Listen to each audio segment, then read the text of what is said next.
Assalamualaikum warahmatullahi wabarakatuh dan selamat pagi, salam sejahtera semua. Okey, pada hari ini kita akan menggunakan jadual PDPR yang baru, iaitu pada hari ini kita ada kelas sains tahun 5 raya. Okey. Okey, video ni cikgu akan post untuk semua kelas tahun 5 lah, nanti ikut jadual. Okey. Jadual 5 raya. Lagi 5 apa lagi cikgu ajar? Oh, 5 raya je lah, tahun 5 sains. Okey. Kalau sejarah cikgu buat sejarah. Okey. Okey. Jadi mengikut jadual terbaru kita akan belajar macam PDP dekat sekolah lah. Okey, pembelajaran di sekolah. Tapi cikgu still akan gunakan YouTube sebagai medium pengajaran. Sebab apa? Sebab kalau cikgu guna Google Meet, ramai yang tak dapat join kelas kita. Ada yang tak ada handphone tu lah, tak ada laptop lah, kan? Okey, lagipun tinggal lagi seminggu 2 je sebelum kita buka sekolah. Jadi, kita teruskan dengan pembelajaran kita. Okey, kita tengok, kita sangkut topik yang seterusnya, berkaitan antara sistem di dalam tubuh manusia. Kita dah belajar ada berapa sistem dalam tubuh kita tadi minggu-minggu sebelum ni. Okey, kita tengok, kita ada 3 sistem. Kita baca dulu. Tubuh manusia terdiri daripada beberapa sistem. Setiap sistem menjalankan fungsi yang berbeza. Setiap sistem saling berkait antara satu sama lain untuk memastikan tubuh kita berfungsi dengan baik. Okey. Dalam badan kita ada 3 sistem yang utama. Pertama sekali ialah sistem rangka. Nampak sistem rangka yang pertama sekali, sebelah kiri sekali ni. Okey, sistem rangka ialah rangka manusia kita ni. Ada tulang-tulang ni semua. Faham? Nampak? Dia dah X-ray dah badan budak perempuan ni. Okey. Sistem yang kedua ialah sistem pernafasan.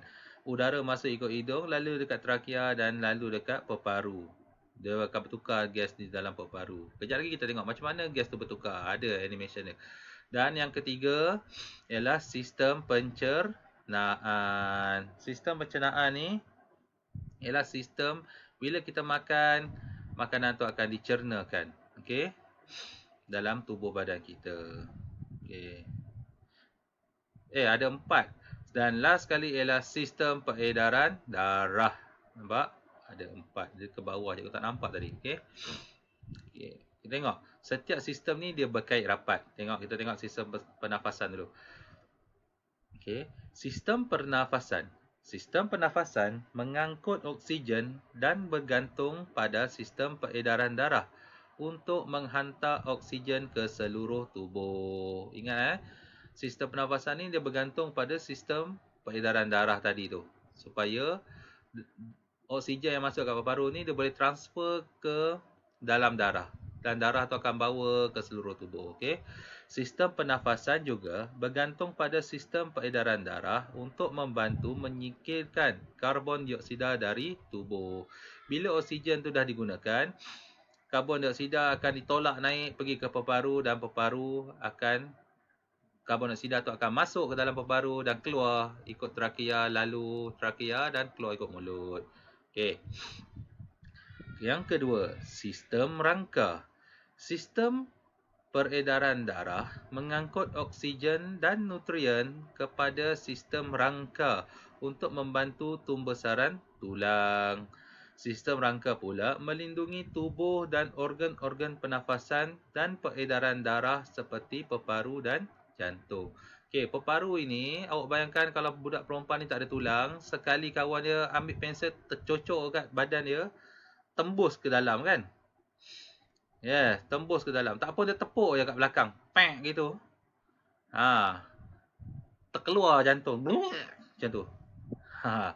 Kalau tak ada sistem rangka.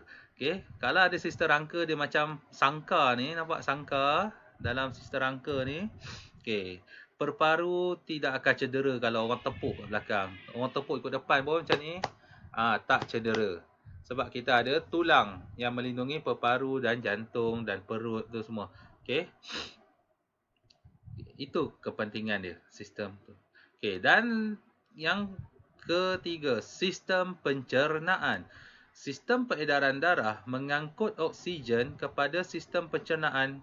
Sistem pencernaan membekalkan nutrien kepada organ seperti jantung supaya dapat berfungsi dengan baik. Okey, pencernaan ni terlibat dalam perut lah, perut, usus dan usus kecil, usus besar. Okey. Okey. Okey, tengok cikgu ni tanya apa? Adakah sistem peredaran darah dapat berfungsi sendiri? Jawapannya tak boleh. Sebab dia mesti bergantung kepada sistem lain seperti sistem pernafasan, sistem tulang. Kalau kita tak ada tulang yang melindungi organ-organ kita, salur darah kita, kita tepuk macam ni, salur darah tu akan membengkak dan pecah. Faham? Kalau tak ada kulit semua, okey, itu semua akan mengganggu sistem kita.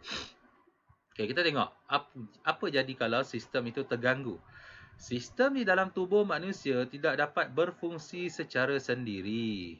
Sekiranya satu dari sistem ini gagal berfungsi, sistem yang lain turut terganggu. Mari kita lihat situasi di bawah. Situasi pertama, nampak? Seorang budak tengah pegang leher dia, dia tengah buat apa? Cekik diri sendiri? Tak. Dia sedang ketika tercekik makanan. Kawan dia tanya, kenapa dengan kamu? Dia tercekik makanan. Kita perlu mendapatkan bantuan. Okey. Siapa pernah kena tercekik makanan? Angkat tangan. Okey, cikgu pernah. Tercekik tak boleh bernafas kan? Okey. Tengok cikgu dia kata apa? Situasi tercekik makanan mengganggu beberapa sistem di dalam tubuh. Nampak? Ini ialah mulut dan ini ialah hidung. Nampak? Dua-dua ialah bersambung pada tempat yang sama. Dan di belakang trakea ni kita dah belajar trakea, betul? Di belakang trakea kita ada namanya esophagus. Esophagus ini laluan makanan untuk turun, dia tak lalu dekat peparu dia lalu belakang peparu ni turun ke perut. Okey, daripada mulut pergi esophagus, pergi ke perut. Okey. Jadi, tetapi laluannya adalah sama pada mulanya. Nampak? Laluan kat sini sama. Daripada sini ke sini sama. Mulut dan hidung. Dekat sini bila kita bernafas, makanan akan terberhenti dekat sini sekejap. Bila kita lepas nafas, esophagus akan terbuka balik dan dia akan lalu. Okey. Sistem pencernaan dan sistem pernafasan. Seseorang yang tercekik makanan akan menyebabkan sistem pencernaannya terganggu di bahagian esophagus ni lah, bahagian tengah-tengah ni lah. Dekat belakang trakea ni. Okey. Makanan yang terperangkap di esophagus akan menghalang udara memasuki trakea dan akan menyebabkan sistem pernafasan terganggu kerana mengalami kesukaran bernafas. Nampak? Bila makanan tu duduk kat tengah-tengah ni, duduk kat sini ke, duduk kat sini ke, duduk kat tengah-tengah ni ke, mana-mana yang tersangkut, apa jadi? Udara daripada hidung yang masuk tu tak boleh lalu. Nampak? Bila sampai dekat tempat makanan ni, tersangkut kat sini, udara tak boleh lalu. Awak minum air, tolak dia. Selalunya sama ada minum air, tak pun pergi kat belakang dia, tekan kat dada dia. Supaya udara daripada dalam ni tolak makanan tu keluar balik. Okey, itu cara untuk kecemasan orang tercekik. Pernah tengok kecemasan orang tercekik? Cara nak ubati dia? Kena cepat-cepat. Kalau minum air tak boleh, pergi kat belakang dia, buat tangan macam ni, letak kat dekat dada tengah-tengah dia, tengah-tengah dada ni. Macam ni, tarik ke belakang, tarik. Gitu. Okey, nanti dia akan udara daripada dalam peparu ni akan tolak makanan yang tersangkut tu terkeluar. Okey.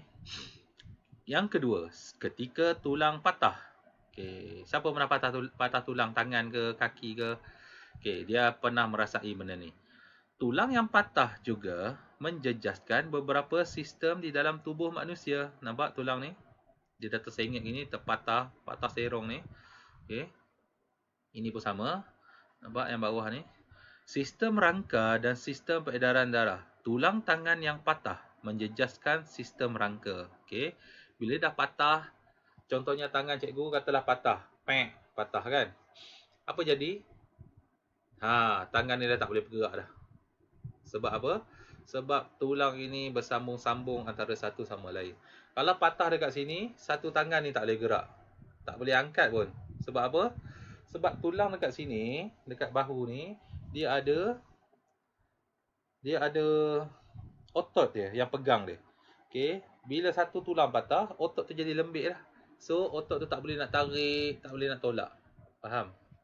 Selalunya kalau kita tangan tak patah, kita boleh tarik. Bila kita angkat tangan, otot dekat sini akan tarik ke atas. So, tangan kita akan terangkat. Okey, faham? Okey, jadi bila tulang patah, otot tu jadi lembik. Dia tak boleh. Okey. Pada masa yang sama, tangan akan membengkak kerana pengaliran darah dalam sistem peredaran darah turut terganggu. Okey, nampak ni dia bengkak dekat bahagian bawah ni, nampak? Yang warna lain sikit ni, bukan warna merah ni, warna biru-biru sikit. Okey. Tengok. Okey, itulah jadi kalau kita berlaku gangguan di dalam sistem. Satu sistem terganggu, sistem lain juga akan terganggu. Satu sistem terganggu, sistem lain juga akan terganggu. Okey. Okey.